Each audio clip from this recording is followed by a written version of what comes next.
Namaste and hello. Welcome to our dialogue today. We are going to discuss about the new farm laws. I'm Dr. Rajesh, and with me is two bright young minds, Dr. Gargi and Urvag. Like transgenerational dialogue, and we are going to discuss about the new farm laws which are implemented in India and which has caused a stir in farming community. And today we are going to discuss that. So, in India, the Food and Control Authority of India, FCI, is a government body organization, and it was always regulating the uh, the trade of the food. So how the food will be produced, how the food will be sold, where the food will be sold by the farmers. Food and essential commodities will be sold by the farmers, and who are the traders who are going to buy. These traders were also having license, and then these traders were giving to the retail market, to the retailers, and these retailers also were under the license, and there were many regulations. So basically what essentially these new farm laws are doing is it is making the trade free from the regulation, most of the regulation. Like for instance, in India there is a commodity market which is already functioning, but then also government was regulating that who can take part in the commodity market in terms of the traders. No? But now with this, the market is free and the farmers are allowed to produce and take part into the electronic trading and e-commerce. They are also going to uh, uh, allow the farmers to have no fees, like it is prohibiting this. The first law is prohibiting the state government to, because India is a federal country and there are many states involved, and the law prohibits the state governments to put any kind of tax or any kind of levy on the farmers or traders or the electronic trading platform traders. The second law is providing essentially the legal framework under which the farmer can go into the contract with the traders for whom he is producing. So it is introducing the contract farming.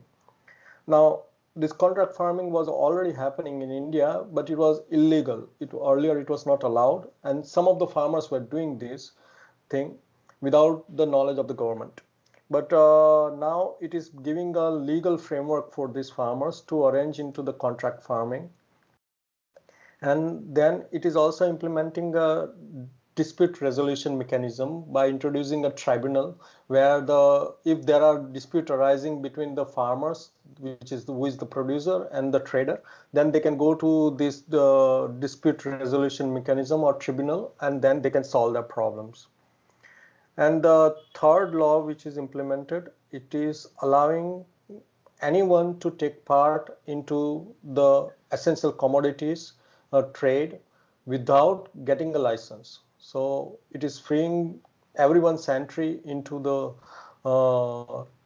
food trade, and it is also removing the limits, because there was always a stock holding limit which was there on the traders, that how much stock they can have, and it is removing uh, this restriction on the traders for stockpiling their produces. So these laws were implemented somewhere around 1 month ago, and it has caused a stir among a certain farming community, and this farming community is protesting, and the way of the protest is that they have surrounded the Delhi. The protest is not throughout the country, but protest is limited to a particular region, which is the capital of the country, which is Delhi. And the Delhi is surrounded by the farmers, and they have caused a siege. Siege means they are not allowing the transport to go from outside to inside the city, and they have blocked all the highways, major highways, uh, particularly entry and exit points of Delhi, you can say like that. Okay. So today with me is Urvag and Gargi. And I would like to know from them, first from the Urvak, that what does he think about the new law?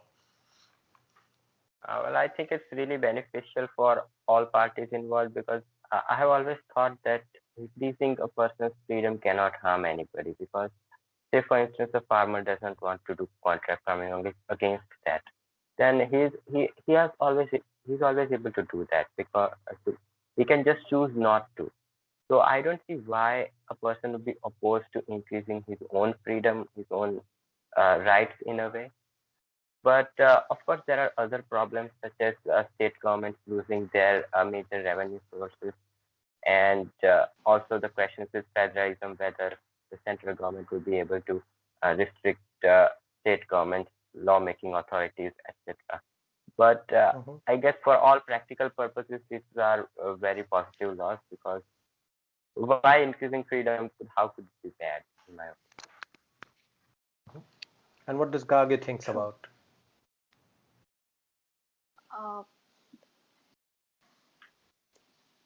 uh, I have nothing to comment right now. I would just like to know the major issue that is being raised by people who are Mhm. opposed to this laws is the fact that they won't be giving a minimum support price to the farmers, Mhm. and there will be ultimately it is a move to favor the big giants who want to enter this industry and kind of capture it.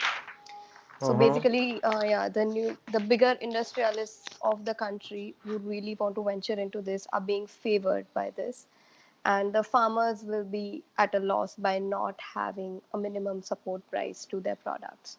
Mhm. So I would like both of you to clear air upon what is the debate around this minimum support price. Okay. So minimum support, I would like to chip in here Hmm. that minimum support price is the price which government has decided to Hmm. buy the produce from the farmers. Hmm. Now, this is only implemented only into the markets which are specifically designated for the Food Corporation of India, which is a government body Hmm. where the government is buying the food commodities from the farmers. Hmm. And then the government is supplying these food commodities to the poor people who are Hmm. living below the poverty line for Hmm. them to use. Hmm. Now, this procurement of the government's uh, uh, this procurement by government is implemented in such a way that there are special markets which are from the Food Corporation of India, and then the farmer is going there and selling his produces. Now, the name is a very misnomer. Like minimum support price, when we think about this, then we think that at least this much money the farmer will be getting for his produce. But it is a misnomer because first of all, this minimum support price was declared by the government, something like voluntary way. There was no law which was forcing the government to declare this price. No. And the second thing is that so as there, it was not by law that any government was enforced to pay such price, but government was doing it voluntarily, and it was more like a administrative procedure.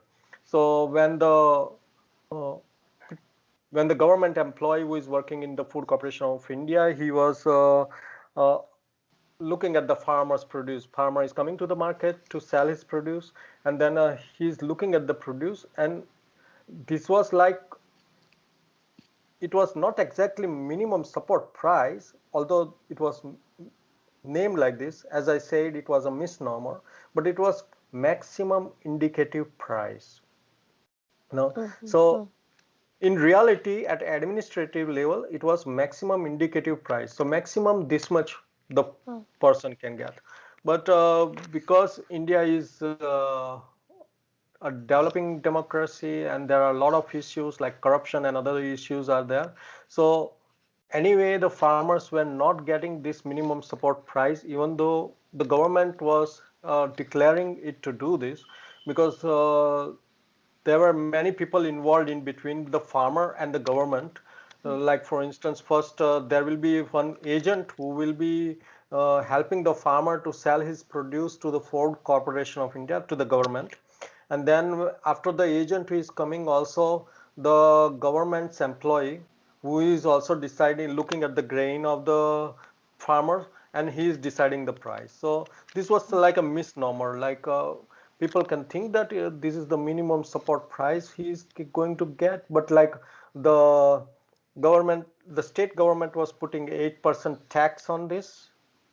Uh, so that amount has to be deducted. The fee of the agent was deducted, and maybe I don't know how much corruption the government employee was taking.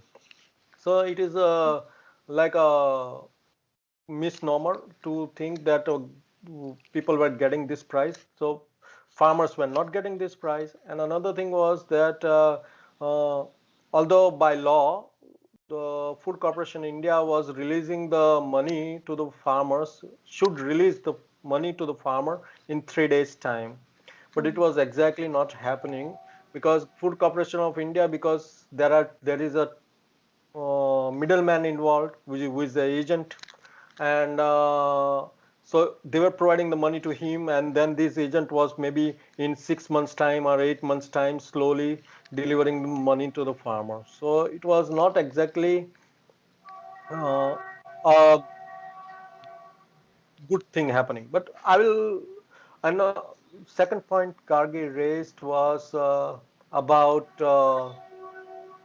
that big companies will come in and they will occupy almost all the business around. The thing is that we are not restricting anyone not to enter this. Commodity market is already open in the, so anybody who is able to buy stock, which is any citizen of India can buy the stocks. They can also enter the commodity market, and then they can deal with the commodity. They can also decide whether they want the delivery of the commodity, or they want to just in a few days time sell it again to somebody else for a higher price. And so when we are allowing everyone to enter, so like for instance in stock market also, I'm sure that there are many big investment companies which are involved, right? There are big mutual funds are involved, but it is not prohibiting the trade for in any individual to take part into the trade. I Right. think it will be similar. It will be True. similar.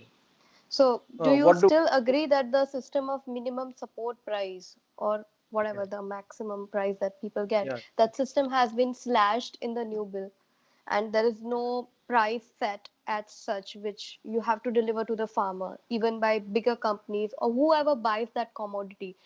Do they have yeah. to assure the farmer a certain minimum price that they'll get or not? Yeah, that's an interesting issue. But sometimes we have to also think about it, because many times we are, I think it is a very contentious issue in the sense that many times government is trying to protect their industry. And for instance, in India, the government is trying to produce sugar uh, at a much higher rate. Means government is protecting the sugar industry, which is producing sugar at much higher rate than for instance, if India is importing sugar from Brazil or somewhere else, it will be at much lower rate available. Okay, so sometimes the government is doing this for the protection of the industry, but I'm of the opinion, like I'm nobody, but still I am no, I'm of the opinion that the trade should be quite free. So why we should produce something which we can buy from the other side of the world, even the other side of the world. But if you can buy it at cheaper rate, then why should we produce that thing? We produce something which we which we require in our country, and which is not exactly uh, other countries can make cheaper than us, you know, like for instance rice or other things or something like that. What does Bittu thinks Okay. about? Um, I think that I guess all the three things you said were kind of misleading. So let's first discuss this key things from other countries. So I think that there has to be some level of independence each country has to take, because, of course, if we're living in an ideal world where each and every country is free for trading, then we might be able to do that, and that would be an ideal scenario. But that's not how it works. All countries are using these tactics. So what ends up happening if we are open for trade and we start getting dependent on our food supply uh, to say Brazil, for example, then of course in any kind of international affairs or any kind of trade negotiations between countries, the countries from which we are importing our essential commodities would always have uh, a negotiating advantage. What if they increase their export tariff? What if there are always these problems? So I guess at least when it comes to commodities which uh, uh, we need and we cannot survive without it for say a year or so. I guess these essential commodities should be uh, protected. But that said, I don't think that it is the best idea to protect them by giving these kind of handouts. I guess it might be much better if we can increase import tariffs or something like that, or decrease export. So, secondly, I guess uh, again, I would think that big companies would come in if a trade is uh, made freer. That has happened in many places.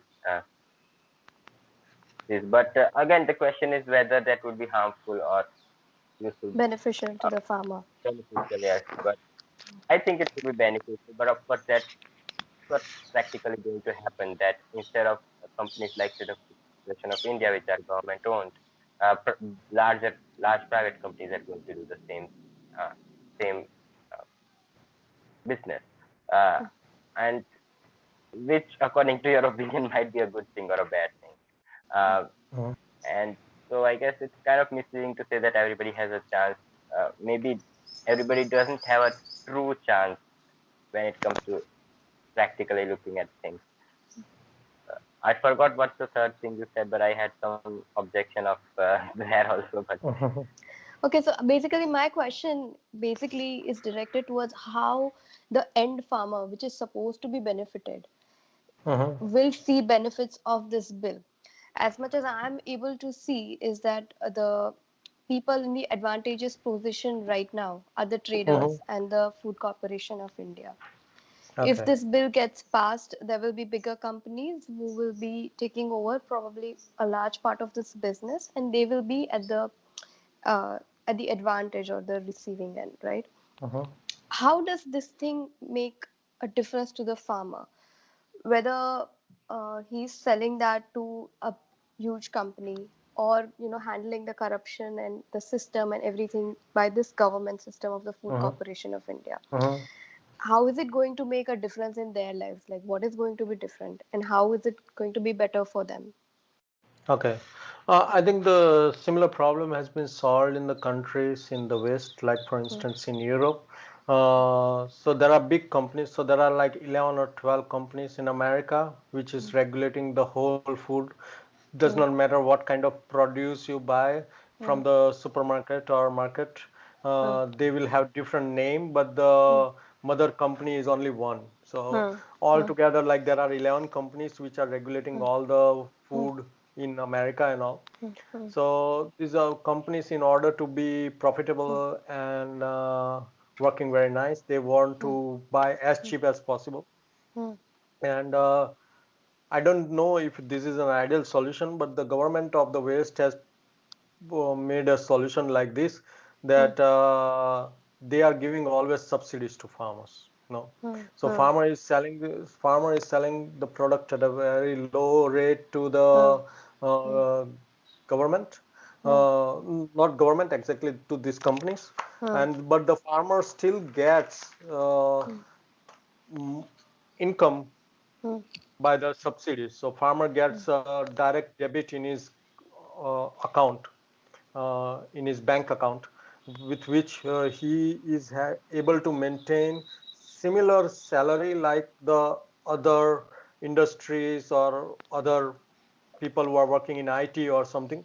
So the money what farmer get in the end is almost similar to any other uh, facility. So he's also getting this pay hike and all these things and all.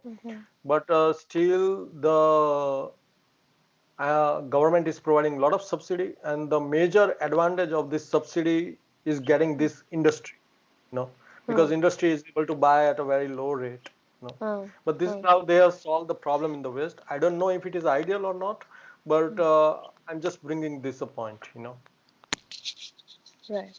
So the farmer is not having less salary than, for instance, a computer engineer or something in the West, but he gets major part of his money from the government. Uruk, what do you have to say on this? How is like a farmer But being at an advantage or a disadvantage by this? well, it could be that because the government subsidizes the farmer very much, he may be able to sell products at a low price. So it's kind of an addictive process where you keep subsidizing the farmer because he's subsidized. He doesn't care how much money he gets for his products because he's anyways going to get that money from the subsidies, and sell at a low price, and then the farmers would complain that the price is low, and thereby the subsidies would increase. So I guess it's kind of a vicious cycle and kind of what do you say, uh, politics basically.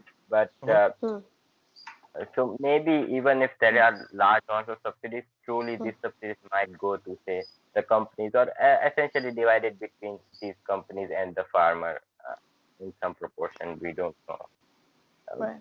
But of course, I'm against any kind of specific subsidies in general because I don't see why farmers have to be helped if there are other poor people. I guess we should help everybody below a certain income level. Why are farmers special or any other group special? Why should we support their employment? We should support by a general policy, not specific policy. I think. Specific to a certain occupation, you mean? Yes, because in India, majorly the problem is with employment because farming provides large amount of employment in India. It is not about farmers not earning as much as other people because that's a known fact and that's going to be that way in India. In India, it is about employing these farmers. And what if we remove the subsidies? It's going to it is going to be very catastrophic, you can say, because that kind of sudden not be handled by the economy, I suppose. So,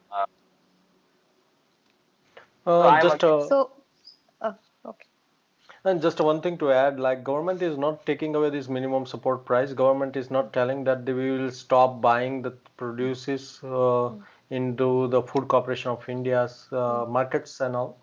So I think we should move to the next point now, and because we have limited time. Yeah.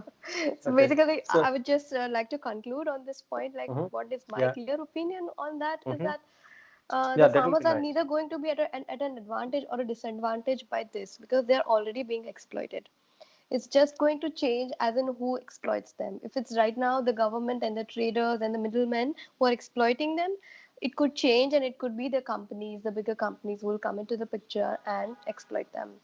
So I don't really see the situation changing a lot by these reforms, but as an end consumer, I do see my the products that are reaching me probably change a lot because the companies do have a lot of regulations and they kind of do focus more on quality and standardization and stuff like that. So me as an end consumer might get a better product, probably at a higher price, but better products. And I don't really see the situation of farmers changing. I don't see the situation deteriorating for them as well. It would be probably the same. Yeah, so we can go ahead with the next. Yeah, about this, I like Urvak also talked the point about farming is the largest employer in India, and like 44% of the people are identifying themselves as a farmers in India, and so it's a very large portion of people who are dependent on the this issue. Hmm. And whereas if you look at the West, then only Hmm. 10%, 8 Hmm. to 10% of the people are living in the rural area. Okay, Right. so Hmm. most of them are living in the cities. Hmm. So India is maybe not urbanized or like that, Yeah. but Yes. it's a complex situation. But I think we will Hmm. move to the second point and we'll discuss this further. Okay. Hmm. Okay, so we did not talk about the farmers' protest. Farmers' protest, why it is limited only to the area near Delhi, and why not every farmer around India is protesting about this, and what are the farmers' demands? That's Right. I would like to talk. Urvak, would you like to chip in here? Uh, well, I think maybe I'm not sure about this, but as far as I know, because this state surrounding, firstly, Delhi is capital, so they'd like to protest in Delhi. But also states like Punjab, Haryana, adjoining Delhi, also are largely dependent on farming. So of course, I think that there's going to be more problems with those states. Mhm.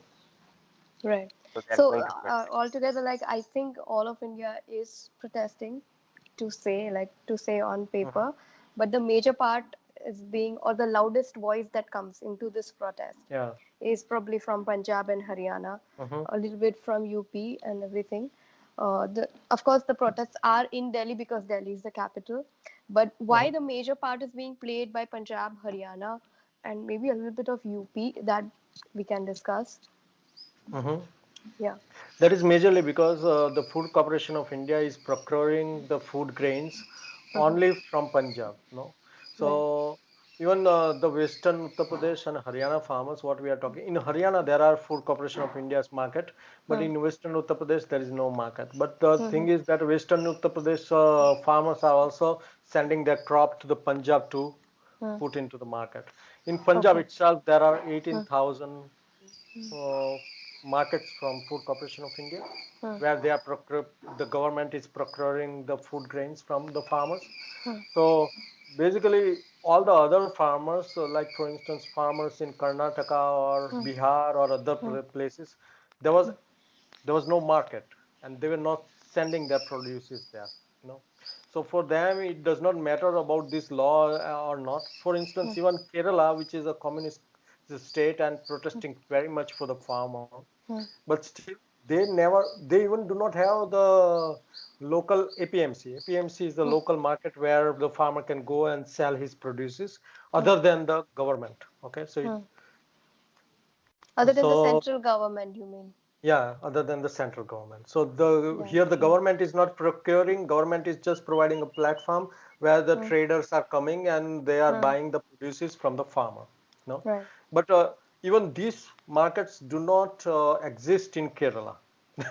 So there the system is quite open that whoever is producing their produce, they are trying to find out their customers and they are selling the produces. So I can understand why only the protest is only limited to Punjab, because only 5 to 6% of the total farmers of India are affected by this, because only 5 to 6% were selling to the market, government market, their produce. But all the other farmers who were not selling anyway to the government their Hmm. grain or Hmm. produce, Hmm. for them it does not matter. No, and that's why I find that it the protest is only limited only in this region. No, and I don't see that in India it is possible that politicians can create the masses to protest, but still the heart of the masses will not be impacted, because farmer anyway was not selling to these mandis, no, these markets. So this is what I think.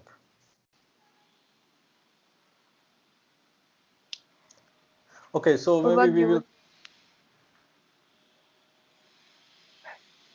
Would Yeah, you so like to say anything on this? no, I don't think this is an anomaly that's happening around me. I that's why I don't have any opinion. I thought it was just normal. And I don't see any patterns. Mhm. Okay, Means fine. I understand. Okay. Yeah. Then how? But it does raise a basic question as to how this move is being projected as something that already benefits the bigger companies and stuff. Because if already the farmers are not, most of the farmers are not selling it to the government, and states like Kerala who have like really open market, these bigger companies could already be buying from these markets and procuring whatever commodities they have to. How does this law actually uh, make a difference to any one of us then? Uh, Many times the movements are political. I'm genuinely thinking that this is a political movement rather than the farmers' movement. Because there are many issues involved. Like for instance, you do not know, but when the earlier India was very much dependent on milk coming from outside the country. So Hmm. milk was coming from Australia and New Zealand before the Hmm. Amul market cooperative Hmm. marketing system was established, right? Hmm. Hmm. So when the Amul started working and Hmm. India started cutting down their export, no, Hmm. then the major countries which were very much against Hmm. this, Hmm. they were Australia and New Zealand, and then they were against these reforms which were taking place, white revolution in India, Hmm. Hmm. Hmm. that how can India started producing milk because they lost their market. Like Urvag has already told that many times these countries on whom we are dependent on our food produce and food security, they can then create problem. Like for instance, in this protest we have seen that Canada has jumped in, right? Hmm. The Prime Minister of Canada has already supported Indian farmers and all Hmm. because there is a lot of things are involved because during the UPA government we were having a lack of the lentils. India is a quite large portion of people of India are dependent on the protein coming from the vegetarian source, like for instance lentils, and the price of the lentils were going through the roof, and uh, India started importing it to release the pressure, and until now, until last year, most of the import was coming from Canada. So Hmm. all the tuvar dal, which is a yellow lentils, and the red lentils, which Hmm. is arhar, they were coming Hmm. from the Hmm. Canada. And Hmm. now government has put so much incentive. Government has put the minimum support price of the lentils so high, and the people, farmers have started putting so much lentils to produce for India Hmm. to become independent. So government has decided next year onwards we do not want any import from Canada. Hmm. So Right. Canada has that problem, and because of Hmm. this they want to support Indian farmers. So like this is getting quite complicated. Also another thing is that India not only is stopping the import of lentils next year, but India is also stopping the import of India was importing paper waste from Canada and plastic waste from Canada, Hmm. and it was recycling these things. But government of India has decided that we do not want to import any waste from outside the country. So Hmm. this has also been banned, and this is affecting a large because Canada was the biggest exporter for these things for India. So it is affecting their interest, and that's why their prime minister is speaking about this. So there are many things involved which we are not aware of. You know. Right. Right. Uh, Yeah. okay, so another thing what I wanted to talk was about the difference between the India and West in farming. Now, this is something I cannot put more emphasis on because do you know that the second largest exporters of food produces all around the world is Netherlands.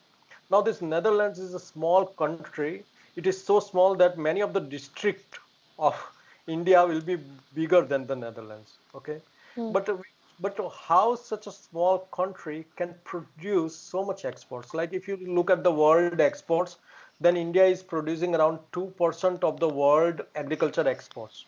Hmm. Okay, Whereas Netherlands, such a small country, which is like a district size, it is able to produce 7%.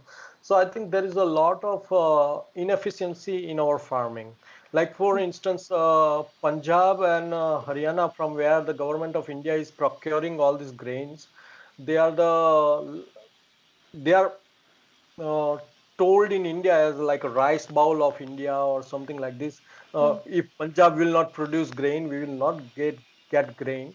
But when we look at the actual statistics, then Madhya Pradesh is even producing much more food than them. You know? And Right. still Madhya Pradesh has no this mandi, no this Hmm. market from the government. Right. So there are many issues involved here, and Mhm. I genuinely think that, there is evolution of human being. That earlier he was living in the forest, and then from forest dweller he implemented agriculture, and the Homo sapiens started making the agriculture, which was a technology to live better than the forest. And this technology was implemented throughout the world, and the human benefited vastly from this. But I genuinely believe that the problem in India is because we have missed something. Like, for instance, industrial revolution, which happened in Europe. You know, Hmm. we because we were the slave of the Europe. We were the British had occupied India, and British took us as a market where they can produce their industrial things in the UK, and they can sell it in India like Hmm. that. But India did not benefited, and even Mahatma Gandhi, he was begging British not to corrupt India by industrializing India. So he was Hmm. telling it was more of this romantic, nostalgic idea that the farming is something very sacred. Farming was Hmm. sacred because just like the invention of the wheel has helped human being a lot, so like Hmm. this uh, agriculture also was very important thing which Hmm. has helped us a lot. But the technology has improved further, and like for instance this small country Netherlands, which is only employing 7% of their population in the agriculture, it is able to produce 7% of the food, 7 to 8% of the food of the whole world. you know Right. how did they achieve this without Hmm. not employing so many people? So I'm thinking that this is like a gradual evolution of the human being, that from agriculture society to move to the industrial society, and from industrial society to move to the post industrial society to move to the informatics society, information society where we live in. So this is like a improvement in, like for instance here in Europe, the cars are produced by the robots. So they don't require even the industry the human being to work. But then the human being is sitting on the computer and creating programs how to manage these robots and all, right? Hmm. One farmer can implement all the things in Netherlands with the robotics. Hmm. you know so he has 700 cows, but he is not touching a single cow in the day. Hmm. you know Hmm.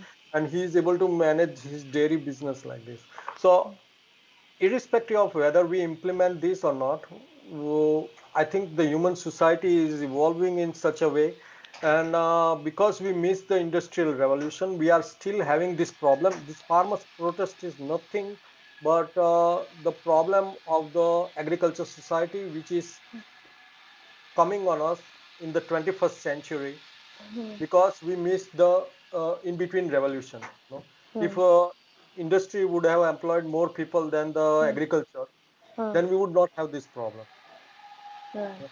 So I think the problem lies quite deep, and the solution is also not just creating one or two laws or something, but there Hmm. are many things involved and many things can be discussed. Maybe Urvagi, would you Hmm. like to say something about this? Yes, and in general, I guess uh, we need again, I don't think that we can snap a finger just like you, that we cannot just make a few laws and change everything. Mhm. But of course, as one of the points that was given is that India is out of food security for in terms of calories. So we are producing enough calories Mhm. for feed our population. But still, the quality of food is not there. Maybe the Yes. micronutrients or protein intake is still not there. Even though we are producing enough food, it's not quality. And I guess this might be affected by the fact that if government is controlling prices, uh, say if a farmer is going to get the uh, same amount of money, or for the say if he's going to produce a bad quality grain or a good quality grain, or it's going to produce a vegetable, if it's going to get government controlled prices, and if prices are controlled by corrupt officials, etc., etc., uh, you know, quality of food decreases in India due to that fact, because there is this blind effort to produce more weight of grain instead of maybe quality. So this, I Mhm. guess, these things could be improved. So in general, what good things a free market brings about, or how it should, what should have been done years ago, as you say. Mhm. Uh, I but at the same time, I think that if we are going to reduce regulations in farming, have to do the same for the industrial side also, because India also has a lot of regulations there. So Mhm. if we are reducing, if you are saying that we are going to now start uh, having industrial technologies applied in farming, then we are also going to shift people into industrial employment, and that there also we need to deregulate and uh, do the things there. Mhm. Yeah, true. I Because think because the Urva. people would be freed from this agriculture. Suppose you are like reforming agriculture like anything, there will be a human resource who will come out of the farming section, which will be a large. If it was done successfully, it will be a large human resource that would come out, and they would need an alternative employment Mhm. and a skill set, not just the job created, but they need to be skilled enough to be able to fill into those jobs. Mhm. So, yeah, we can't really drastically move our population out of farming into a more sophisticated kind of a workforce or a more industrial kind of a workforce. I mean, I guess a lot of preparation needs to be done on that front in order to prepare that human resource for the industry or maybe post-industrial world. Mhm. Yeah, so Urva bring this point that India is producing enough calories to survive, but Mm, it is not producing enough nutrient-rich nutrition to survive. mm, And this is, I quite much agree with this because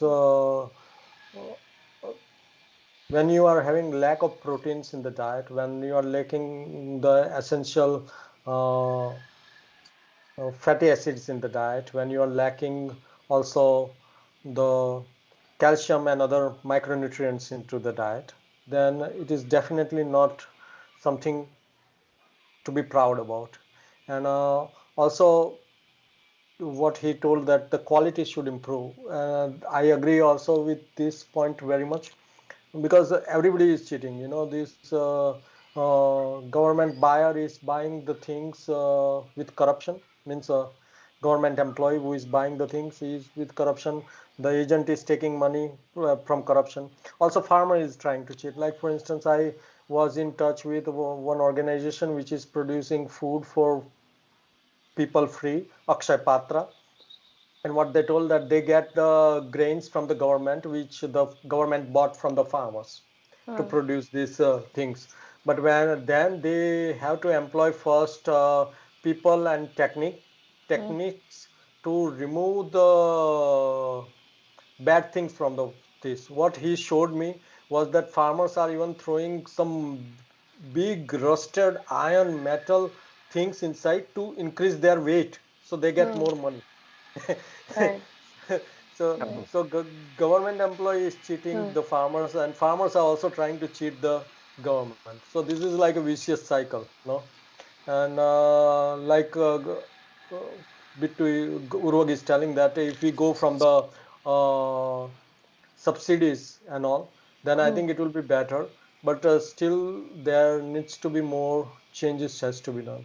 And what Gargi touched the point about that a large proportion of the people will come out of the farming, and then it has to be employed somewhere. and it is already happening. Like the cities of India are growing like anything. Hmm. Every city is increasing its boundary because more and more people from the countryside is coming to live into the city. But as you said, that they are unskilled laborers, they are not skilled to live in the urban life or work in the urban industry or urban, become urban workforce, and it has to be implemented. Like I recently read one survey that 48% of the farmers do not want their next generation to do the farming. No. Right. Right. And I have also got some farming land in Karnataka, and Hmm. all my neighbors have stopped farming. No. Hmm. Hmm. So, like one neighbor was until last year was doing farming, and he Hmm. has the borewell and some kind of lake created and all. And this year he completely stopped. He don't want to do anymore. I said, why? Hmm. Then he told me that his son wants to work as a driver in the city, Hmm. and he is old. He cannot manage all this, so he Hmm. stopped doing farming. No. Right. Hmm. Right. So these things are also happening at the ground level. No. So And this is. our research also probably has to be done around what are the kind of financial playouts that happen uh, with these kind of shifts, because ultimately, like the elite, urban elite, which are like sitting in the cities, would definitely say that okay, you have a big land and you have like a good lake, water supplies, and everything. Uh, anybody, if you tell like anybody, like a person like me would definitely say you should continue with the farming. Why do you want to come to a city and be a driver, Mhm. right? So a lot of research has to be done on the economics of producing these grains or producing like a farmer's produce, and the carry home the net profit that they take home, as opposed to say for example working as a driver in a city, which can be like, which can sound like a really small income as opposed to having a good big farm with all the facilities. Mhm. I think Yeah, and the. why would a person choose that, choose like Mhm. city driving over a large piece of land?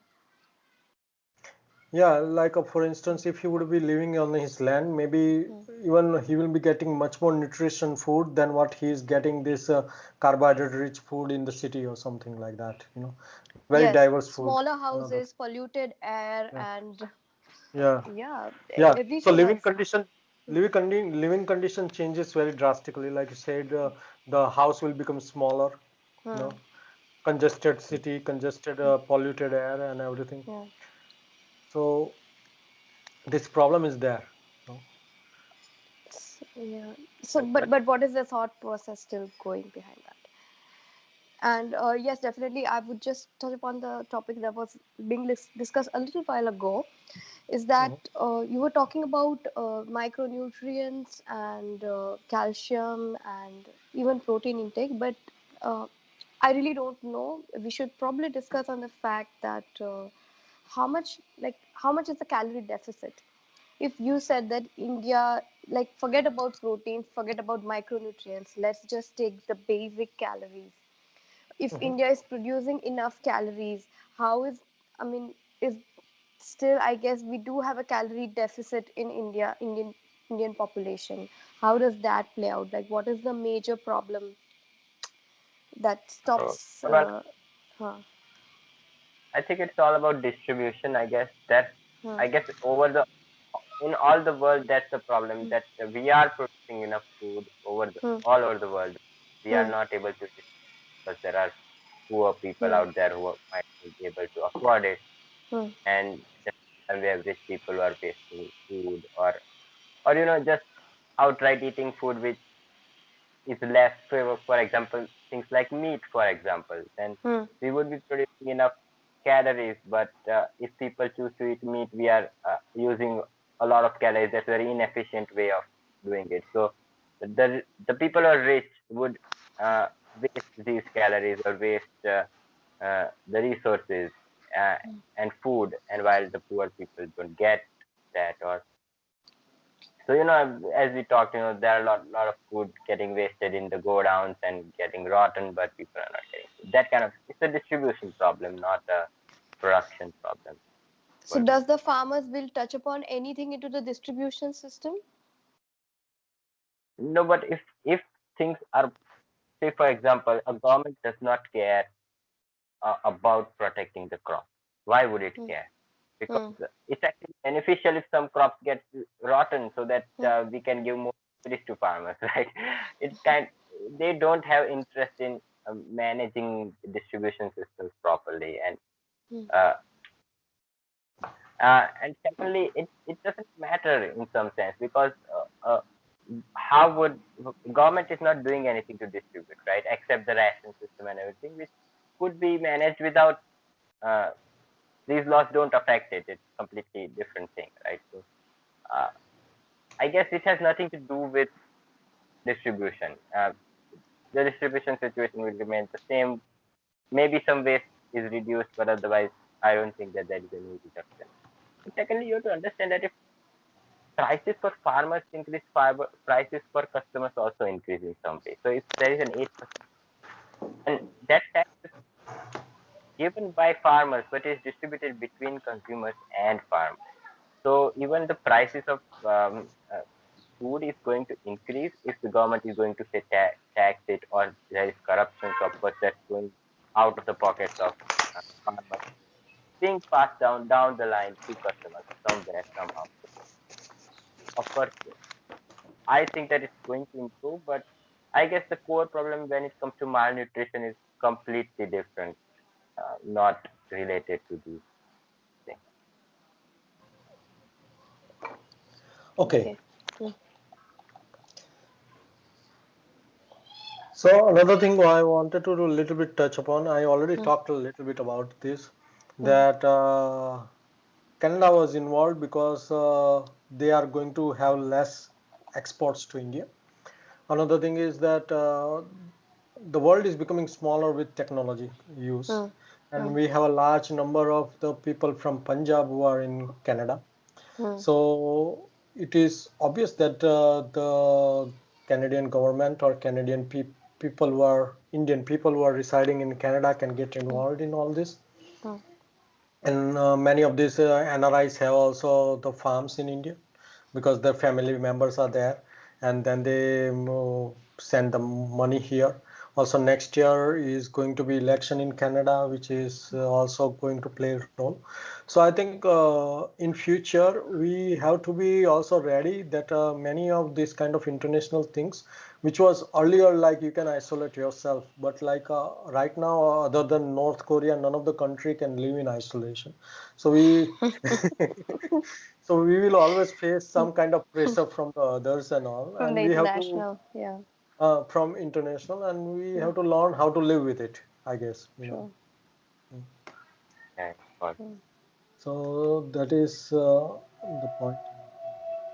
And the last point I wanted to discuss about what do you think that apart from this law, what other things government can do? Like a government strategy was initially they just wanted to wait out because earlier also many farmers protest. This was not first farmers protest.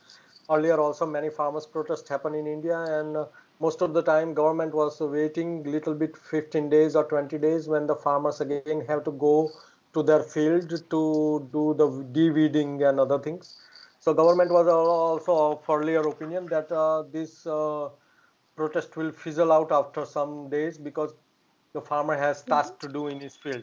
Mm. Okay, but this is not happening because these are the rich farmers who have given the task to some Bihari laborers to do, and Mm. and then they are still Mm. continuing this.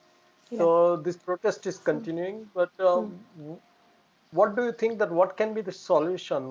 Like what can ease out this protest, and what can uh, government do which can implement this thing better? Should government take back the laws?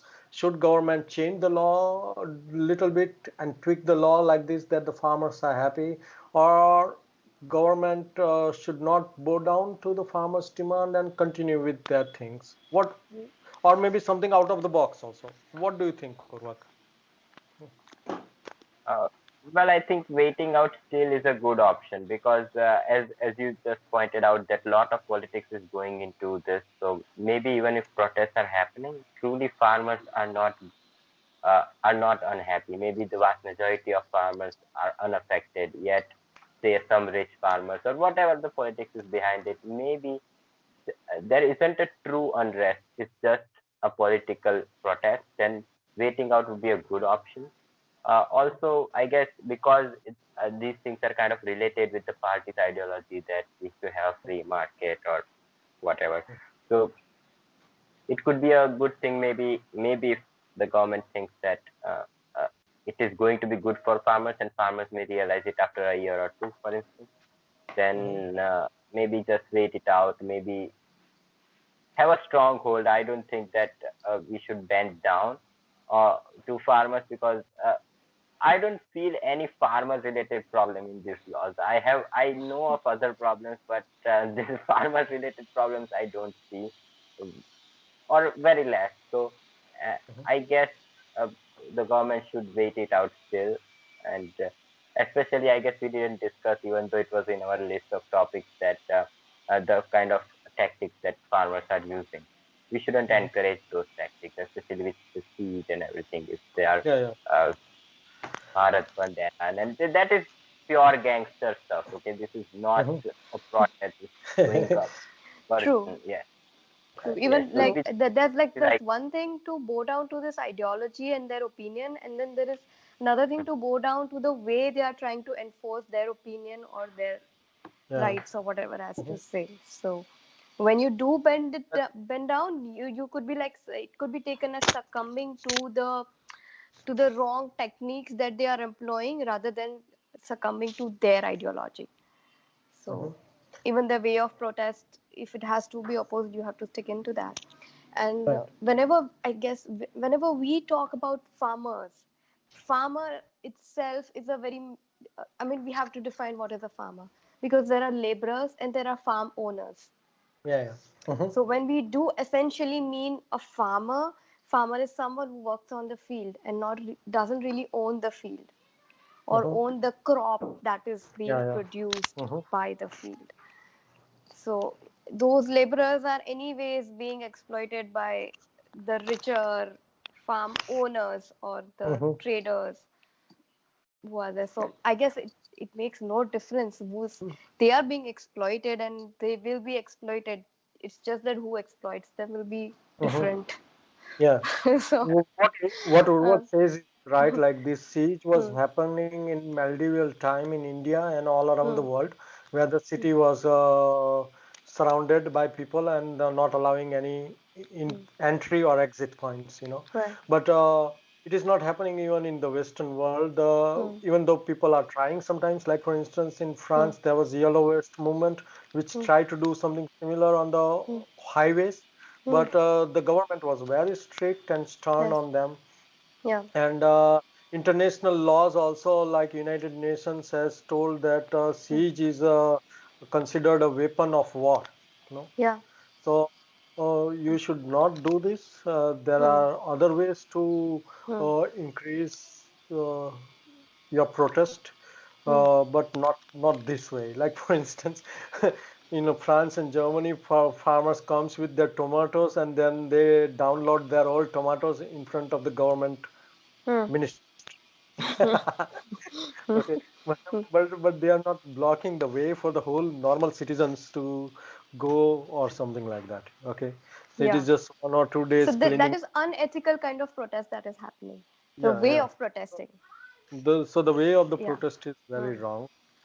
Yeah. And But I would like to point out that these, even though these are wrong ways of protest, these are not uncommon ways of protest in India. So these things yes, keep happening, like especially things like the Bharat Bandh and things that even though they are wrong, I understand, but they are not uncommon. So it's still a kind of uh, that it could be that we use this excuse for just this time, and then if we don't uh, follow the precedent in the future, it might not be of any use.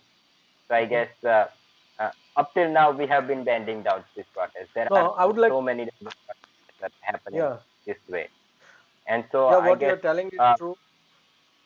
But like if yeah, this protest is appealing to all the masses or something, then we have seen that during the Anna Hazare's movement, how many people were coming on the street to protest, right?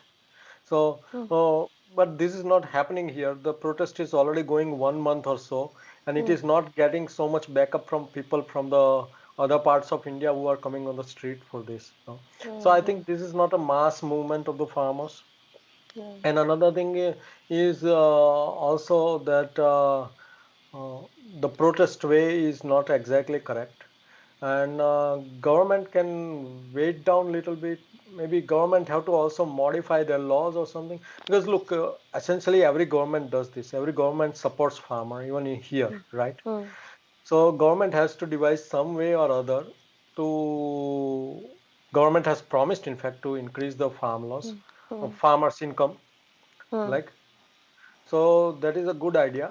And even the political parties which are protesting on behalf of the farmers this time, in their manifesto and when they were in the government, their language was quite different. So I think we have to come to the terms that since 1991 Narasimha Rao's government, we have accepted to go leave the socialism and go to the capitalist way of life, and there is no turning point from that point. So we have decided to progress towards non-socialist society, and we are doing this, but still we have socialist heart, and every government is trying to do as much as possible for the poor, no, in this way or that way. But I think if you will for the political protest, if government boils down this time, then it is creating the wrong precedent for the future, that in future also can be bent down like this. Yeah, true. Yes, Okay, true. so I think we have touched almost every point. Anything to add, Urvag?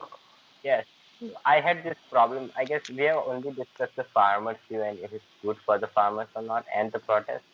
But I guess a lot of these protests are due to, again, there was this interesting point that I heard was about the state and uh, uh, scenario where uh, not only that the states are concerned, that essentially what has happened is that the state laws have been repealed by the center, which is something, especially farming being a state affair, uh, it doesn't feel right. I'm sure that it would be constitutional because otherwise the Supreme Court will slash it.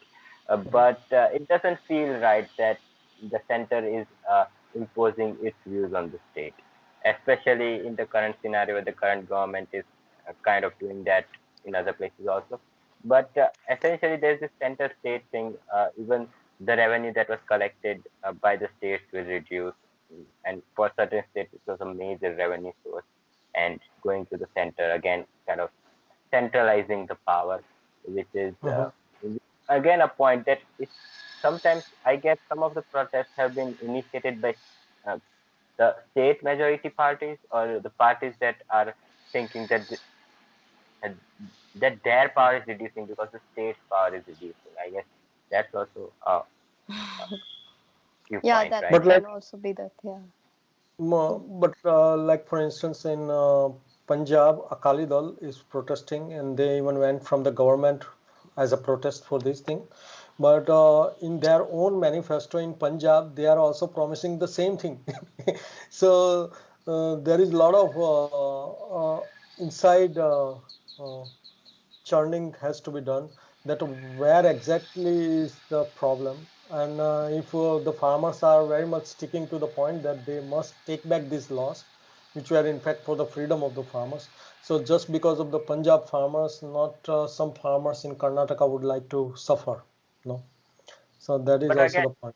Karnataka farmers don't have APMCs. So, Punjab government has only made laws for their farmers and their state. So No, I don't see why we should impose the center's no. views on. For instance, when this Akali Dal's government was there in Punjab, at that time they removed the fruits from the APMC. So fruits can be sold anywhere we would like. Okay, but for the grain, they are still holding on to this. And the thing is that the main workers of the area, because India is still like feudalistic society when you go to the countryside, no. Like for instance, when as an outsider, I am from Gujarat and I'm moving to Karnataka and I'm buying land, then I must meet the big guy in this area, no. This is something like even my local farmers, my neighbors came to me, us to go and meet this person, and we ask why we should meet him because he is politician, you know. Hmm. And you should always make him happy, like Hmm. this farmers told. You know. So I think this feudalistic society is there, and I think it will take a little bit time to improve. Uh, this point also I wanted to discuss a little bit because in all parts of India, the zamindari or the land feudal system, the, the noble Hmm. system, has been Hmm. already dissolved. But in Punjab, still this system exists. Punjab somehow Hmm. escaped this thing. You know. And this can Hmm. be also the reason why in Punjab these farmers are rich and they are protesting against. Because Hmm. there were many poor farmers from Punjab who have gone and done farming in Tamil Nadu, Kutch, and other places. You know, just before some Hmm. years there was one case in Gujarat that Gujarat government took back land from some Punjabi Sikh farmers who are farming in the Kutch, and these farmers were already farming for 30 years in Gujarat. Okay, but the Hmm. Gujarat government showed them the law that only Gujarati can buy this land, agricultural land. How did you buy this land and all? And these Hmm. farmers had to go to the Supreme Court to get back their land from the government, Hmm. local government. So if the other small holding farmers who were successful in doing farming, Punjabi farmers, you know, you can find Punjabi farmers anywhere. In Italy, the mozzarella and dairy business is almost taken over by Punjabi farmers. Okay. Hmm. In Canada, New Zealand also, Punjabi farmers are doing business. So why do we get this tuvar dal from Canada? Because Punjabi farmers have taken their farming there. No. So Hmm. Yeah. what I'm saying that Punjabi people are very enterprising and very hardworking and very successful ones. But right now in Punjab, what is happening? Like if farmers are coming in protest in their BMW or Mercedes or Jeep, which is not even affordable by the simple people, then there is something wrong there. You know. But let's see how it fades out and how the government reacts, how what are the steps government takes, and let's see. And there's And nothing I would say to respond to your comment, Purvak. There's nothing wrong in the center taking a greater control over the local environment, for us to say, because the way things are Yes. playing out at the local level are not into the right Uh, shape, and that's why the center feels the need to take over the control. no, I yeah. genuinely I feel that this and Manrega coming Hmm. to the farm laborers Hmm. account directly, Hmm. no, Hmm. it's such a big relief because he was Hmm. giving half of the money what he was supposed to get from Hmm. Manrega Hmm. into the bribe. Hmm. Okay, and now directly coming in his to account and he gets SMS this thing. So Hmm. because I'm dealing with the farm laborers, I know that how happy they are about this. Hmm. So I think technology is helping us to make better life of even the uh, people who are at the lower end of the society. But I think it is a nice thing to be done.